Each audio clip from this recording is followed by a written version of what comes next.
So soccer first came to the African continent in the 1860s. South Africa is probably the place where it started. That's where we have documentation of the first football matches being played. In 1862 there were matches played in the Cape Colony of South Africa, both in Port Elizabeth and also in Cape Town.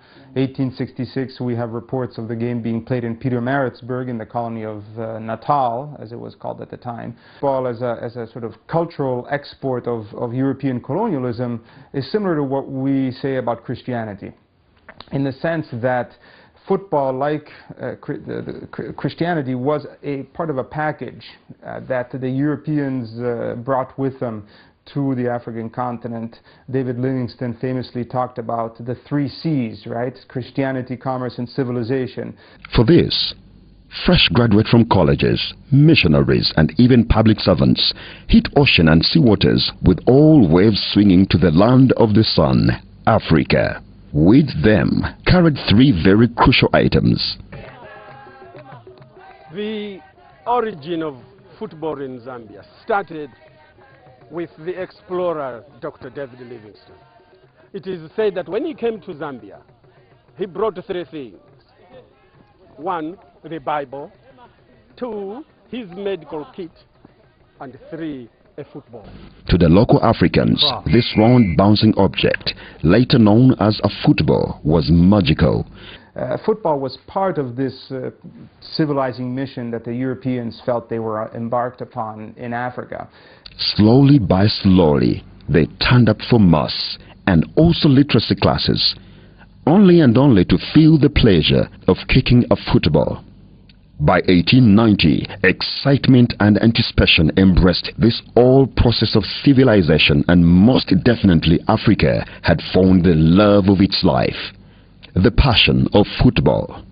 I think soccer is everything to us as Africans. It has always been.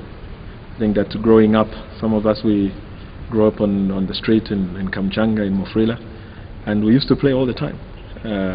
For some reason, I mean, nobody ever said to me, you have to go and play football. I just found myself, you know, just playing football. And we were with 6 kids, 7 kids, and we're always running around with the ball and playing, you know, from early in the morning to sunset.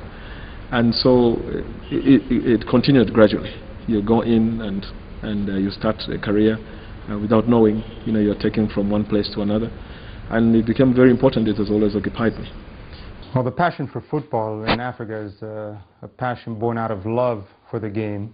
It's a passion that's deeply felt. Kind of a response that you see through the names of clubs in Africa is much more oppositional, and a kind of resistance to colonialism. And you see this in a number of ways. For example, in South Africa in the 1930s, a lot of the local city associations of black football changed their name from native to African.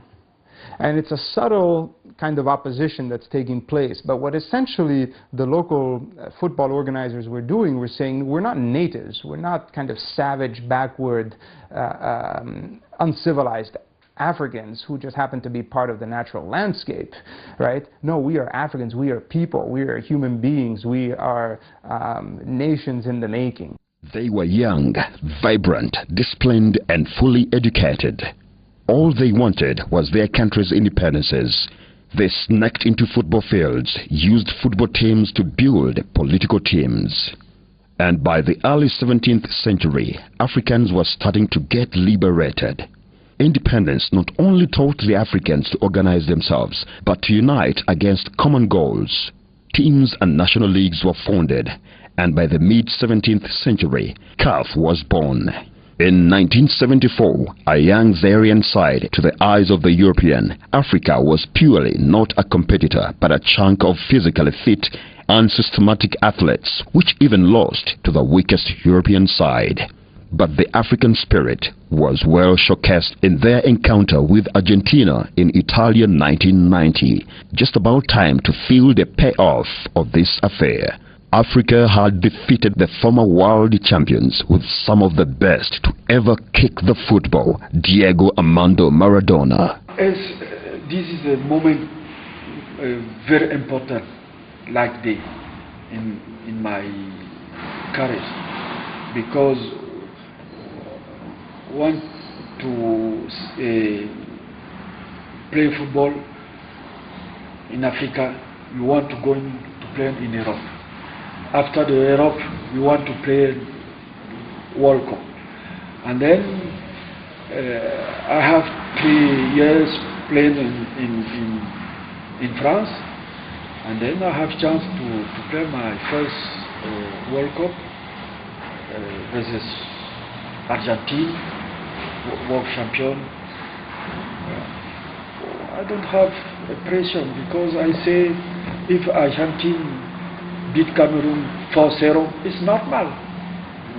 After the 1994 Nigeria outburst, the 1990 Cameroonian might, and the most evidently George Weah, one of Africa's golden boys, being awarded FIFA's Best Player Award, FIFA couldn't deny Africans anymore. Africa was given 5 representatives for the 1998 World Cup. Today, Africans dominate leagues in Europe. They decide matches. And for the first time in the history of football, the world's biggest and most cherished tournament will be hosted in South Africa.